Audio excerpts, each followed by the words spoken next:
और ये केवल हिंसा और बाकी नहीं, ये सॉफ्ट पॉर्न जो है, ये मनोरंजन के नाम पर सॉफ्ट पॉर्न दिखाते हैं। इतनी अभद्रता और अश्लीलता है कि परिवार के साथ बैठकर देखना कठिन है। इनका बाजार तेजी से बढ़ रहा है और 2027 तक $7 बिलियन होने की संभावना है।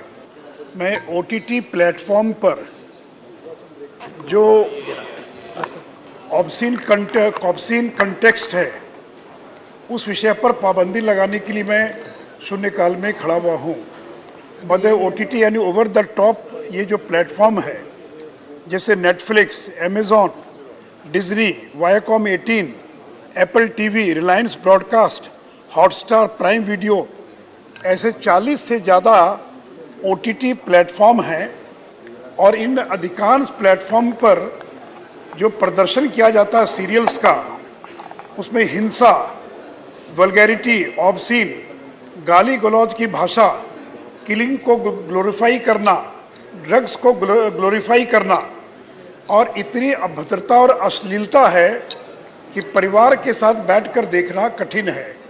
रोज़मर्रे की ज़िंदगी में हम जिस प्रकार की गाली का प्रयोग नहीं करते, वैसी गालियाँ और इन प्लेटफॉर्म पर दिखाने वाले सीरियल्स के अंदर दी जाती है। और अब तो देश के बड़े बड़े कलाकार नेटफ्लिक्स, अमेजॉन के लाइव स्ट्रीमिंग सीरियल में शामिल होते हैं।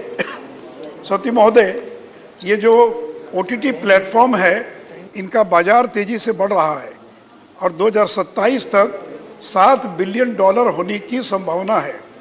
और ये जो एज की रेटिंग है, ये भी वो स्वयं करते हैं, जबकि ये काम किसी एक्सपर्ट पैनल को और किया जाना चाहिए। महोदय, जिस प्रकार फिल्म के सेंसरशिप के मैं पक्ष में नहीं हूँ, OTT प्लेटफॉर्म के किसी प्रकार के प्रतिबंध के, लेकिन जैसे फिल्मों के लिए और एक रेगुलेशन बना हुआ है और हम सबों को याद है कि central board of film certification जो सिनेमेटोग्राफी एक्ट 1952 के तहत बना है, उसके द्वारा फिल्मों के प्रदर्शन के पूर्व उसकी समीक्षा की जाती है। उसी प्रकार टेलीविज़न पर टेलीकास्ट हेतु cable television network regulation act 1995 बना हुआ है, लेकिन OTT प्लेटफॉर्म पर जो कुछ दिखाया जाता है इसको रेगुलेट करने की कोई व्यवस्था नहीं है।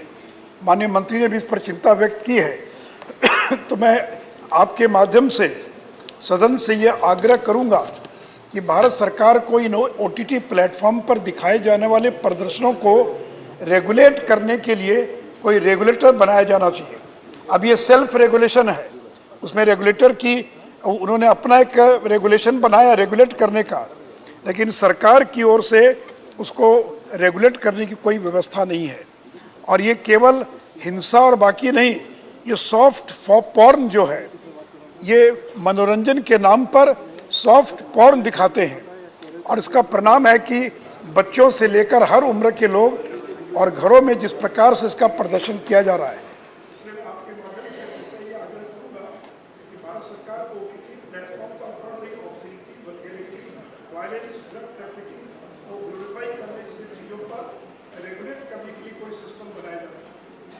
Thank you.